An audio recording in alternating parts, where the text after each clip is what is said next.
Hi guys, it's Lola. I'm outside of the Alamo Draft House for the Austin premiere of Men, Women, and Children. I'm so excited to watch. Tonight's premiere is partnered by Austin Film Society, and check out our interviews after the movie. So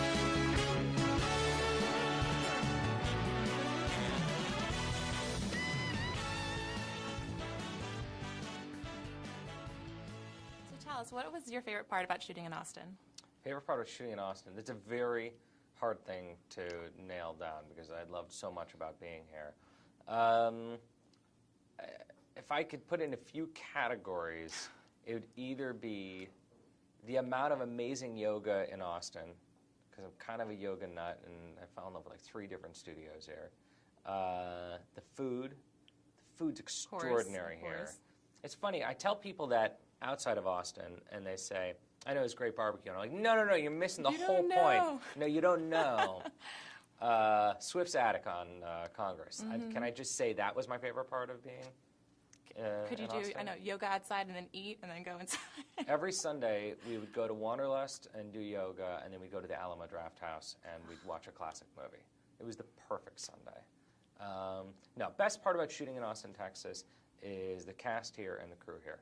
You have people who are in love with art and want to make movies for the right reasons. A lot of passionate people, I think, in the city. There are a lot of passionate artists and who, again, are interested in making something good and proud of the work that they do. You feel like you're dealing with people who are true craftsmen in the honest sense of the word. And so when I'm on set, I feel like I'm surrounded by people who care about what we're making here and the way that it affects their job. And that doesn't exist everywhere. So let me ask you, when you are writing, what's that like? What's that process like? Do you bounce ideas off anybody, or do you wait till it's more or less done? Because this is the first time that you've, co-written something. Yeah, it's funny. I found the book Men, Women, and Children a few years ago and immediately loved it. And I just kind of let it marinate until one day I ran into Aaron Cresta Wilson at the Sundance Marriott. We ran into each other in the hallway, and I said, "Oh, you've got to read this book." And she read it in January, and by March we were writing together. Oh my gosh.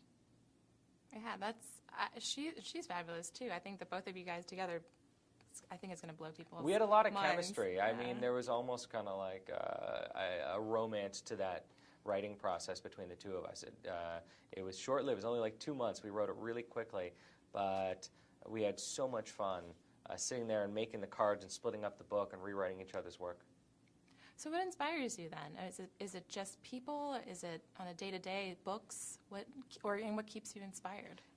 I find that there's a few things that are always needling away at me. Certain questions about life. And every once in a while, I'll read an article or see a show or pick up a book. And the creator of that will have found a way to articulate something that I'm already questioning, already feeling, and that adaptation becomes a collaboration between the author and I, in which my questions and their answers come together to make a movie.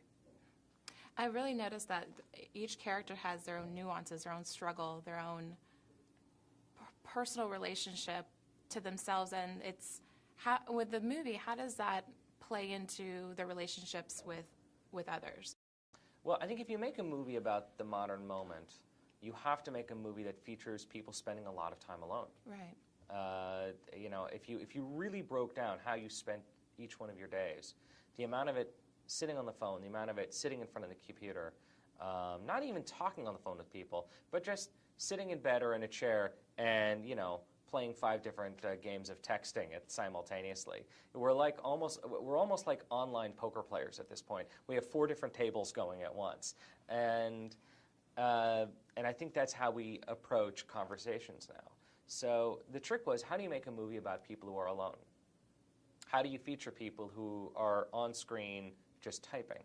And that's when we started coming up with the concept of, well, what if we found a way to graphically put all the stuff that was on their phones, all the stuff that was on their computers, around them as part of the film plane, and it became an interactive thing where you could look at the actor and follow the reactions as you see what they're looking at simultaneously. Yeah, we're saturated. We're saturated with so much stuff. It's how do we keep our own personality when we have so many things to drag us into one direction or the other? Well, it's funny because I thought, well, there's going to be a learning process into how you watch this movie because there's going to be so much stuff coming at you. But the truth is, we're so good now at multitasking. We're so good at having 5 different apps open at once that watching this movie is actually quite easy to look at an actor, see what they're looking at, see if their comment are getting written out simultaneously. We're geared towards it. So what's the overall takeaway? What do you want your audience to leave with? You know, I hope that my movies don't inspire conclusions as much as they inspire conversation.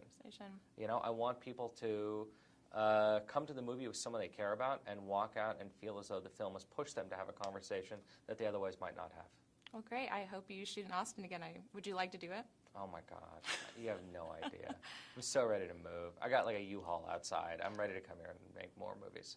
Well, thank you so much. All right. Thank you.